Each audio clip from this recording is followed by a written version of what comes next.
एक और अजीम सुन्नत है जो पहली रात हमारे नौजवान भूले हुए हैं, और वो सुन्नत है। हम ये नहीं कहते कि जरूरी है, सुन्नत है, उसमें खैर है, बड़ी बरकत है उसमें। जनाब अबू सईद कहते हैं कि मेरी शादी हुई तो मुझे अल्लाह के नबी के एक सहाबी ने नहीं, कई सहाबा ने मुझे नसीहत की कि वो सईद तुम्हारी शादी हुई है और आज पहली रात है, जब तुम बेगम के पास जाओ तो 2 रकअत नमाज पढ़ना और अल्लाह से दुआ करना कि अल्लाह मुझे इस औरत की खूबियां, खैर, बरकतें नसीब कर दे, और जो इसकी कमजोरियां हैं मुझे उससे महफूज फरमा ले।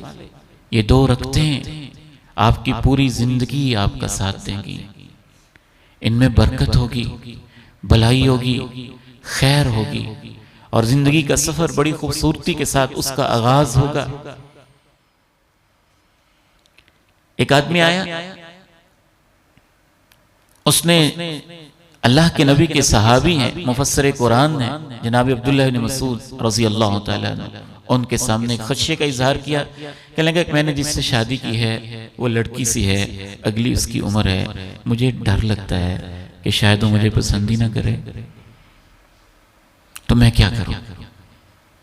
जनाब अब्दुल्लाह इब्न मसूद रज़ी अल्लाह तआला अन्हुमा सहाबी रसूल ने कहा, देखो दिल अल्लाह के इख्तियार में होते हैं और दिल के अंदर मोहब्बतें अल्लाह डालता है, और ये नफरत शैतान पैदा करता है। तुम ऐसे करना कि अपनी अहलिया से कहना, आओ 2 नफल पढ़ते हैं, खुद इमाम बन जाना और उसको पीछे खड़े कर लेना। और शारहीन हदीस मुहद्दिसीन लिखते हैं कि जो पहली रात ये काम कर लेता है, जैसे उसकी बीवी नमाज में उसके पीछे पीछे चलती है ना, अल्लाह उसको उसका फरमाबरदार बना देता है। इसमें खैर है, इसमें बरकत है। एक इंतहाई अहम मसला इस हवाले से हमारे माशरे के अंदर, यानी ये खूबसूरत तालीमात हैं, बाकी मोहब्बत की ज़िंदगी आप जैसे चाहते हैं गुजारें, और बाकायदा उसमें किसी खैर खा से इसके ऊपर किसी किताब की स्टडी करें। सेक्स के मसाइल के हवाले से वो ज़िंदगी का एक अहम तरीन हिस्सा होता है, उसको भी बाकायदा किसी साइकोलॉजिकल एक्सपर्ट से और किसी किताब को कंसल्ट करके उस हवाले से भी बाकायदा एक तरबियत, तालीम और रहनुमाई की ज़रूरत होती है, और वह नौजवानों को लेनी चाहिए। अपने जैसे नौजवानों से नहीं, उबाश और गुंडे लोगों से नहीं, इधर उधर के फजूल किस्म के लोगों से नहीं, अल्लाह और अल्लाह के रसूल की तालीमात की रोशनी में, माहिरीन तिब की रोशनी में, और जो नफ्सियात के माहिरीन हैं उनकी तालीमात की रोशनी में। एक बहुत ही खतरनाक रस्म है, कभी भी उसके ऊपर अमल न करना। वो नौजवान जो किसी की बेटी से आते ही पहला सवाल ये करता है कि मुझसे पहला तेरा किस किस के साथ ताल्लुक रहा है, वो इंतहाई बदतमीजी कर रहा होता है। ये जासूसी है, ये तजस्सुस है, ये बदगुमानी है, ये माजी को टटोलना है। यही नसीहत अपनी बेटियों को भी करना चाहेंगे। ये कोई करने की बात है? ये क्या घटिया हरकत है, नीच हरकत है। आप अपनी जिंदगी का आगाज ही बदगुमानियों से कर रहे हैं, और हम अपनी बेटियों से भी इस मौके पे कहना चाहेंगे, अगर कोई ऐसी नीच हरकत कर ही लेता है, इंसान है, इंसान से खता हो सकती है, तो कभी भी ये समझते हुए कि नहीं मुझे सच बताना चाहिए, इस मौके पे सच बोलना दुश्मनी पालने के मुतरादिफ होता है। आप कहें अल्लाह मेरी और आपकी हिफाजत करे, इन बातों को छोड़ें, अगली ज़िंदगी का आगाज़ करते हैं। कभी भी आपको ज़िंदगी में मेरी तरफ से किसी शिकायत का मौका नहीं मिलेगा। पहले तो इस मौजू को छेड़ना ही गलत है। ये ज़िंदगी का कैसा आगाज़ है जो बदगुमानियों से हो रहा है, जो जासूसी से हो रहा है, जो तजस्सुस से हो रहा है, जो पर्दे चाक करने से हो रहा है, और एक बदतरीन रस्म जो अगली सुबह की जाती है, नौजवान अपने दोस्तों से पूछते हो रात कैसी गुजरी, सहेली अपनी सहेली से पूछती हो रात कैसी गुजरी, और उसमें पर्दे की बातें एक दूसरे के साथ शेयर की जाती हैं, और पर्दे के मामलात और इज़्दिवाजी ताल्लुकात और पर्दे की जिंदगी की बातें शेयर की जाती हों। ये नीच हरकत भी है, ये घटियापन भी है, ये बदतहज़ीबी भी है, ये बेहयाई भी है। हत्ता कि इसकी मिसाल ऐसे ही है जो रात गुजारने के बाद सुबह अपने दोस्तों से या औरत अपनी सहेलियों से रात के अपने खामन मियाँ बीवी के मखसूस मामलात शेयर करते हैं, वो ऐसे ही हैं जैसे सरे बाजार एक कुत्ता और कुतिया सबके सामने ताल्लुक कायम कर रहे होते हैं। ये शैतानी बातें हैं, शैतानी हरकतें हैं। इस तरह के सवालात भी शैतानत हैं, इस तरह के दोस्त भी दोस्त नहीं हैं, वो तो बदतमीज और घटिया और नीच किस्म के लोग हैं। पर्दादारी, हया, शर्म, इज्जत, तहजीब, शास्तगी, एहतराम, वक़ार, आप तो उस नबी के उम्मती हैं जो पर्दादार घर के अंदर बैठने वाली दोशीज़ा से भी ज्यादा शर्म व हया वाले थे। आखिर में दावत वलीमा है, उस हवाले से भी चंद एक बातें आपके साथ शेयर करना चाहूँगा। दावत वलीमा भी उन चीज़ों में से है जिनको शरीयत ने बहुत पसंद किया है। शादी की तकरीब में वाहिद यही तकरीब है जो एक तकरीब है और फंक्शन है, और इसको शरीयत ने पसंद किया है। आप जो शौक पूरा करना चाहते हैं वलीमे पे करें, अब जितने दोस्तों को दावत देना चाहते हैं वलीमे पे दें, और वलीमे की दावत को कबूल करना भी सुन्नत है, वलीमा करना भी सुन्नत है। ये असल में एक शुक्राने का इजहार है, लेकिन इसमें अपनी नीयत ठीक कर लें। नीयत अल्लाह का शुक्र अदा करना, इफ़्फ़त और पाक दामनी वाली जिंदगी के मिलने पे अल्लाह की राह में अल्लाह के बंदों को खिलाना, सिला रहमी करना, मोहब्बत को बढ़ाना, दूसरों को खाना खिलाना, ये तो सवाब का काम है, अजर का काम है। शौक से करें, मोहब्बत से करें। ये बड़ी खूबसूरत तकरीब है, इसको जितना आप खूबसूरत बना सकते हैं खूबसूरत बनाएं, लेकिन इसमें भी चंद एक गलत फहमियां हैं, उनकी इस्लाह भी जरूरी है, उनकी तरफ मैं इशारा करता जाता हूं। इसको भी एक बोझ बना लेना और ये समझ लेना कि वलीमा भी गोश्त के बगैर नहीं होता, रोटी के बगैर नहीं होता, सालन के बगैर नहीं होता, ये गलत है। सईदा आयशा रजी अल्लाह ताला अन्हा के साथ जो इमाम कायनात ने निकाह किया था तो आपने वलीमा दूध का किया था। सईदा उम्मे सलमा रजी अल्लाह ताला अन्हा के साथ जो निकाह किया था तो आपका वलीमा आधा पाव तकरीबन जौ थे, आधा पाव जौ। आधा पाव जौ की कितनी रोटियां बनती हैं ये आप अंदाजा कर लें, या उसकी क्या डिश बन सकती है। और सही अहादीस में तज़किरा है, इसको मुद कहते हैं, अरबी जुबान में इसको मुद कहते हैं।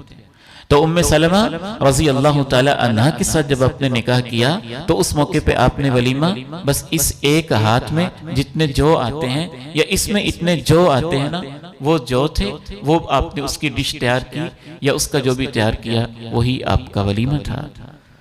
सईदा सफिया रजी अल्लाह ताला अन्हा के साथ जब आपने शादी की तो उस वक्त इमाम कायनात अलैहिस्सलाम सफर में थे और खैबर के गज़वे से वापस आ रहे थे, और सफर के दौरान ही आपने शादी भी की। और आपका वलीमा इस तरह से हुआ कि आपने सहाबा से कहा, अनस कह दो जिसके पास जो कुछ है वो ले आए। कोई खजूर ले आया, कोई पनीर ले आया, कोई सत्तू ले आया, कोई घी ले आया, और उनको मिक्स करके एक डिश तैयार हो गई, बिछा दिए गए दस्तरखान। आपने कहा यही मेरा वलीमा है।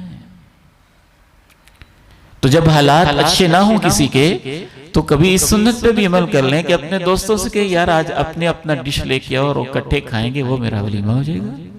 तो ऐसे भी हो सकते हैं। तो शरीयत में आजादी है ना, आपने जंजीरें बनाई हुई हैं, आपने पाबंदियां लगाई हुई हैं। शरीयत तो आपको आसानियां देना चाहती है। अच्छा ये भी बात ही नहीं है कि रोटी गोश्त नहीं करना। नबी अलैहिस्सलाम ने कुर्बान जाइए इमाम कायनात अलैहिस्सलाम से, आपकी सुन्नतें कितनी प्यारी है, आपका दीन कितना खूबसूरत है। इसमें कितनी वुसअत है। आप वलीमा दूध से करना चाहते हैं दूध से कर लें, फ्रूट से करना चाहते हैं फ्रूट से कर लें, खजूर खिला के करना चाहते हैं वो कर लें, मिठाई खिला के करना चाहते हैं वो कर लें, जूस पिला के करना चाहते हैं वो कर लें, चॉकलेट खिलाना चाहते हैं वो कर लें कि यही मेरा वलीमा। तो आसानियां है ना, तो आसानियों को अपनाएं। सईदा ज़ैनब रज़ी अल्लाह ताला अन्हा का जब आपने वलीमा किया तो ये बड़े एहतमाम और धूमधाम से हुआ था। इस मौके पे ज़ाहिर है हालात इस तरह के होंगे, तो आप अलैहिस्सलाम ने इनके वलीमे पे बकरी ज़बह की थी और सहाबा ने खूब सैर होके खाया था। तो ये मटन का वलीमा और आपने किया। तो हमारे यहाँ वलीमे में जो हो रहा है उसमें सबसे बड़ा मसला ये हो रहा है कि सबसे पहली हमारी गलतफहमी है कि हमारी नीयत ही ठीक नहीं है। हम वलीमा इसलिए नहीं करते कि रिश्तेदारों को खाना खिलाया जाए, हम वलीमा इसलिए नहीं करते कि खाना खिलाना तो इबादत है। अल्लाह तो एक कुत्ते को पानी पिलाने की वजह से माफ कर देता है, तो अल्लाह के बंदों को खाना खिलाने का कितना सवाब होगा। हम वलीमे की धूमधाम इसलिए करते हैं कि नाक रह जाए, पता चले चौधरी का वलीमा है, सरदार का वलीमा है, उन्होंने बारात में ये खिलाया था तो हम वलीमे में ये खिलाएंगे, हम कोई उनसे कम है।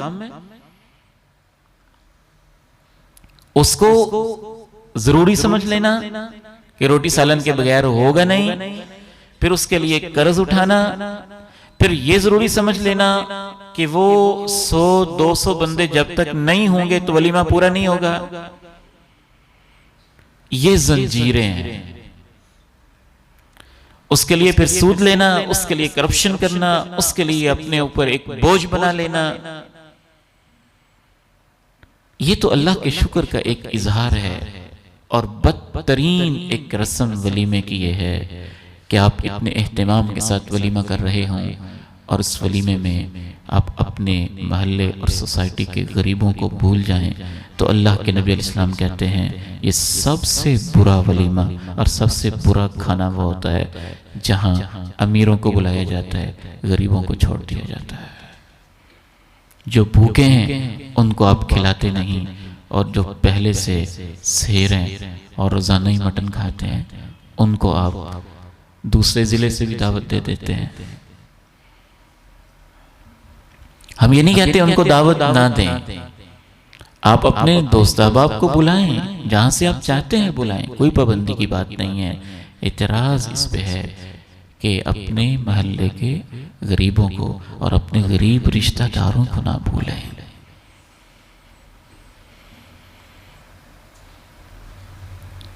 जब हमारी ये गलत फहमी है वलीमे के अंदर कि वो रोटी सालन के बगैर नहीं होता, फिर ये गलत फहमी है कि वो ज्यादा सारे लोगों को जमा किए बगैर नहीं होता, तो फिर उसका हल हम क्या निकालते हैं? कभी हम कर्ज लेते हैं, कभी हम क्या करते हैं, कभी क्या करते हैं। और एक आखिरी और बदतरीन रस्म ये होती है कि हम फिर उसका न्योता लेते हैं।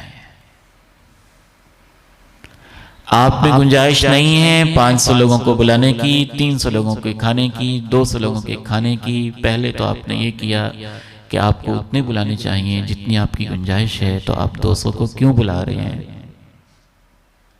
अच्छा, जब 200 को बुला लिया तो अब सितम बलाए सितम ये है और घटियापन ये है कि आपने दावत दी, और जब दावत दी कि आपका मेरी तरफ खाना है, मैं आपका मेज़बान हूँ, आप मेरे मेहमान हैं, वो आ गया और जब खाने से फारिग हुआ तो आपने दरवाजे पे रजिस्टर वाले को बिठा दिया और वो घूर से देखने लगा, अच्छा ये पैसे कितने देता है, ये दावत है कि होटल है,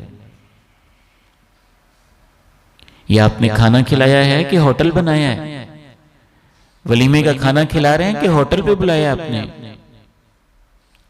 वैसे आप अपनी लॉजिक से सोचें, मैं अपने घर में एक मेहमान को बुलाऊं और स्पेशल दावत दूं, कार्ड भी भेजूं, आपने लाजमी आना है, मेरे लिए बड़ी खुशी का मौका है, मेरा ये काम हुआ है, मेरे घर में खाना खाना है। वो खाना खाने आए और जब वापस जाने लगे तो मैं अपने किसी मुलाजिम को कहूं, जरा इसको बता दो 5000 बिल बना है, दे दो। तो ये घटिया हरकत नहीं है। मैं नहीं फैसला करता, आप ही फैसला करें। तो ये हिंदुआना रस्म तो हो सकती है, इस्लामी तो कोई ये तरीका नहीं है। ये अखलाक से घिरी हुई हरकत है। और नंबर 2, इस पर वो हदीस सादिक आती है कि आपने उसको तोहफा दिया खाने के अंदाज में, फिर उससे बिल के अंदाज में वापस ले लिया, और अल्लाह के नबी अलैहिस्सलाम फरमाते हैं जो तोहफा देके वापस लेता है उसकी मिसाल ऐसे है जैसे कुत्ता कह करता है फिर उसको चाट लेता है। इसमें एक तीसरी कबाहत भी है कि वो जो आपको न्योता डाल के जाता है, जितना न्योंदरा वो डाल के जाता है, ईमानदारी के साथ बताएं, इसीलिए आप लिखते हैं ना कि वो आपके ऊपर कर्ज चढ़ाता है। कर्ज तो कर्ज लेना तो अच्छी बात नहीं है बगैर मजबूरी के। आपकी मजबूरी थी कि आपने गोश्ती खिलाना है, आपको किसने कहा था कि मजबूरी है कि 200 बंदे ही बुलाने हैं? तो खामखा कर्ज क्यों चढ़ा रहे हैं? अल्लाह ना करे फिर कर्ज तो फौरी अदा करना चाहिए, और अगर आपने वो कर्ज अदा नहीं किया और आप इस हालत में मर जाते हैं तो वो तो आप पे कर्ज ही है। चौथा इसके अंदर जो एक चीज शामिल हो गई है, अहले इल्म ने लिखा है कि इसमें सूद का भी शाइबा है। रजिस्टर बने होते हैं, 1000 उसने दिया है, 1000 तो हमने दिया था, तो वादा क्या है? वादा उसने क्या इजाफी डाला है? तो कर्ज के ऊपर वादा लेना, इसी को तो सूद कहते हैं। तो इसमें सूद की मिलावट भी है। और पांचवा खतरनाक तरीन इसके अंदर पहलू ये है कि ये आपके न्योते मोहब्बत बढ़ाने की बजाय ये तो रिश्तों को काटते भी हैं और लड़ाई झगड़े का जरिया भी बनते हैं। इतनी शादियां हो गई हैं, पहले बच्चे की दूसरे की, इसके रजिस्टर पे इसका नाम खाली जा रहे, काट दे इसका नाम, आइंदा नहीं बुलाना। ये मोहब्बत बढ़ रही है, ये रिश्ते पाले जा रहे हैं, ये माल की हवस है। तो इसलिए जब हमने इसको एक रस्म बना दिया और फिर ये फर्ज कर लिया कि इतनी सारी गैदरिंग जरूरी है, हमारी वो माली हैसियत भी नहीं थी तो उसका हमने ये तरीका इजाद कर लिया। इससे तो बहुत बेहतर, अगर आपके हालात इजाजत भी नहीं देते और आप दोस्तों को बुलाना भी चाहते हैं तो क्या खूबसूरत तरीका होगा जो अल्लाह के नबी ने अपनाया था कि हम इस वक्त ऐसी पोजीशन में हैं, मैंने वलीमा तो करना है, आप भी एक डिश ले हैं, मैं भी लेता हूँ, इकट्ठे खाएंगे, वो मेरा वलीमा होगा। उनको पता तो है ना दावत ही ऐसे मिली है, तो वो तो एक ताउन हो जाएगा, अच्छी बात है। हम ये नहीं कहते कि इस मौके के ऊपर ताउन नहीं किया जा सकता या तोहफा नहीं दिया जा सकता, लेकिन हम ये कहते हैं कि जो आप न्योता लेते हैं ना, ये तोहफा नहीं है। तोहफा होता तो आप इसको तोहफा ही कहते हैं। सबसे बड़ी दलील इसके तोहफा ना होने की है कि आप इसको तोहफा कहते ही नहीं, आप तो इसको कहते ही न्योंदरा है, तो ये तोहफा नहीं न्योंदरा है। तोहफा तो वो होता है जो शौक से दिया जाता है, तोहफा तो वो होता है जिसमें लालच नहीं होती, तोहफा तो वो होता है जिस कर्ज नहीं होता, तोहफा तो वो होता है जिसमें बोझ नहीं होता, तोहफा तो वो होता है जिसके ना मिलने से नाम नहीं काटे जाते, तोहफा तो वो होता है जिसकी डिमांड नहीं की जाती। तोहफा देना अच्छी बात है, उसकी शादी है, आप तशरीफ लाए हैं, उसको तोहफा दे दें और बगैर किसी लालच के दे दें, उससे मोहब्बत बढ़ेगी। वो तो ईमान का हिस्सा है। आप अलैहिस्सलाम ने इरशाद फरमाया तुम जन्नत में नहीं जाओगे जब तक ईमान नहीं लाओगे, तुम्हारा ईमान पूरा नहीं होगा जब तक मोहब्बत नहीं करोगे। और मैं तुम्हें बताऊं एक ऐसी चीज जिससे मोहब्बत बढ़ेगी, आपस में एक दूसरे को तोहफे दिया करो। तोहफा दें, या आपका वो रिश्तेदार अजीज दोस्त जानने वाला है और वो वलीमा करना चाहता है, तो फिर न्योंदरे की बजाय शादी से पहले ही उसका वैसे ही ताउन करते हैं कि मेरी तरफ से आप रख लें, ना इसको रजिस्टर में लिखना है, ना इसको दर्ज करना है, ना वापस लेना है, ना कर्ज का मसला है, ऐसा कोई मसला नहीं। वैसे ही आपकी शादी का मौका है तो मैं तोहफा नहीं ला सका या आपको पसंद आए या ना आए, मैं उसकी जगह इतनी अमाउंट आपको दे रहा हूँ, इसको मेरी तरफ से आप तोहफा समझ के कबूल कर लें तो भी कोई बात नहीं। तो ये चंद एक बातें थी जो मैंने आपसे शेयर की। और वैसे एक आखिरी रस्म पर भी 2 मिनट बात हो जाए, और वो कौन सी रस्म होती है? वो है ये शादी निकाह की आखिरी रस्म होती है। मंशा साहब कौन सी है? कौन सी रहेगी? अब निकाह हो गया, शादी होगी, सब कुछ हो गया, और उसके बाद एक रस्म होती है मुकलावा। कौन सी रस्म होती है? मुकलावा। मुकलावा। देखिए, एक तो चीज फितरी है कि बच्ची एक नए घर में गई है, उसके लिए एक अजनबी माहौल है, मुमकिन है उसका वहां दिल ना लगा हो, तो उसको 1-2 दिन के लिए घर वालिदैन वापस ले आते हैं प्यार मोहब्बत के साथ, कोई हर्ज नहीं है, अच्छी बात है, वो एक जरूरत है बच्ची की।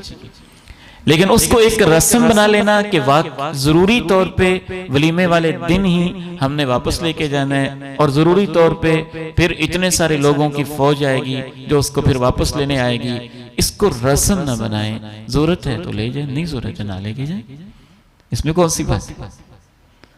अच्छा, वैसे अल्लाह की तरफ से ना मेरी शादी में कुछ ऐसे मामलात हुए कि मुझे उनका तज़किरा करना अच्छा लगता है, शेयर करना। मेरे ससुर मोहतरम बड़े आलिम आदमी थे, स्कॉलर थे, अल्लाह ताला उनकी मग़फ़िरत फरमाए। मदर इन लॉ भी बहुत तालीमी याफ्ता थी। तो आए, उन्होंने डायरेक्ट मुझसे पूछा कि आप हमारे साथ जाना या हमारी बेटी को आज भेजना पसंद करेंगे? मैंने कहा नहीं, कुछ ज़रूरत है, मेहमान भी है, मसरूफियत भी है, तो मैं इसको खुद ही ले आऊँ।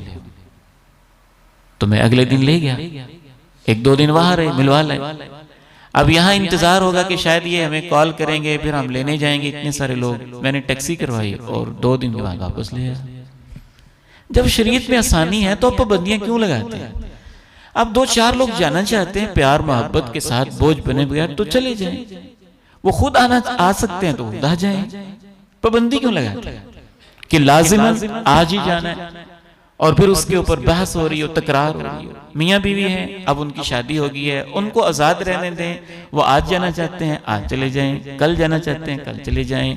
बच्ची की कैफियत भी देख लें, अगर वो उदास है, घर वापस जाना चाहती है तो उसको इजाज़त दे दूल्हा कि ठीक है, साथ जाना चाहता है साथ चला जाए, नहीं जाना चाहते हो, दोनों खुश हैं, रह सकते हैं तो रह लें। यानी रस्म ना बनाए, पाबंदी ना लगाए, पाँव में हमारे जंजीरें ना डालें। वैसे आप जो करना चाहते हैं कर लें, वैसे आप जो करना चाहते हैं कर लें, उनको आज़ादी दें, आसानी जैसे है वैसे कर लें। तो उसको लाजमन, ये हिंदुओं की रस्म होती थी मुकलावा, और इसका बुनियादी मकसद पता क्या होता था? बुनियादी मकसद इसका ये होता था कि दूल्हा वाला हमारे घर इतनी लंबी चौड़ी बारात लेके आया है, तो अब हमने दूल्हे के भी पैसे लगवाने हैं। तो फिर वो कहते थे अच्छा लाजमी तुमने आना है। वो जाता था तो कम से कम 1 हफ्ता वहां रहता था। और आप इनकी तारीख पढ़ के देखें, जो 1 हफ्ता रहता था ना, पूरा हफ्ता दूल्हा को जलील करते थे। रात को सोया, सुबह उसका जूता गायब है, और साली ने कहा है हाँ जी जूता लेना है, इतने पैसे दो, पैसे दो। शाम को फिर सोया है, अगले दिन कमीज गायब है, हाँ जी जूता लेना है, इतने पैसे दो, कमीज लेना है, हाँ लेना है, इतने पैसे दो, पैसे दो। कभी तो सोया होता था और रात को चारपाई के साथ बांध भी देते थे, खुल उठना है, इतने पैसे दो, पैसे दो। तो इस रस्म का बुनियादी आगाज इसलिए था कि दूल्हा ने उनको लूटा था, अब वो दूल्हा को लूटने के लिए अपने पास बुलाते थे। तो इसको एक रस्म ना बनाए, एक नेचुरल माहौल में बच्ची को जरूरत है, जाहिर एक अजनबी घर में है, अगर वहां परेशान है या वैसे ही वालिदैन से दोबारा मिलना चाहती है तो चली जाए, नहीं जाना चाहती ना जाए, पाबंदी ना। तो अल्लाह ताला से दुआ है, अल्लाह ताला हमें आसानियों को अपनाने की तौफीक दे, और निकाह को आसान करने की तौफीक दे, शादियों को आसान करने की तौफीक दे। लेकिन ये लेक्चर से कोई नहीं होनी, ये होनी है जब हम मिल बैठ के इस पे गौर करेंगे, सोचेंगे कि कैसे आसान हो सकती है और कैसे इसमें बेहतरी लाई जा सकती है। अल्लाह ताला आप सबका आना कबूल फरमा ले। कल का हमारा मौजू होगा फौतगी के ऊपर जो रस्में की जाती हैं उनका तज़किरा। इंशाअल्लाह ताला ख़ुद भी तशरीफ़ लाइएगा, आप को भी दावत दीजिएगा। अल्लाह ताला हमारे ये बैठना कबूल फरमा ले, आप सबको अजर अज़ीम अता फरमाए। बहुत सारे हमारे अहबाब जिचकलान से आते हैं, इलाहाबाद से, हुजरा शाह मुकीम से, दाएँ बाएँ से, उन सब का आना अल्लाह कबूल फरमा ले। कोई गाँव से चल के आते हैं, कोई नहरों से चल के आते हैं, कोई इधर से आते हैं। बड़ा अच्छा लगता है आपके साथ बैठना मिलना। अल्लाह सब का आना कबूल फरमा के अजर अज़ीम का बाइस बना दे। मुंतज़मीन के इंतज़ामात कबूल फरमा ले, इस फ़कीर की मेहनत अल्लाह कबूल फरमा ले। कफ़ारे मजलिस की दुआ पढ़ लीजिए। सुब्हानकल्लाहुम्मा व बिहम्दिका अशहदु अल्ला इलाहा इल्ला अंता अस्तग़फिरुका व अतूबु इलैक।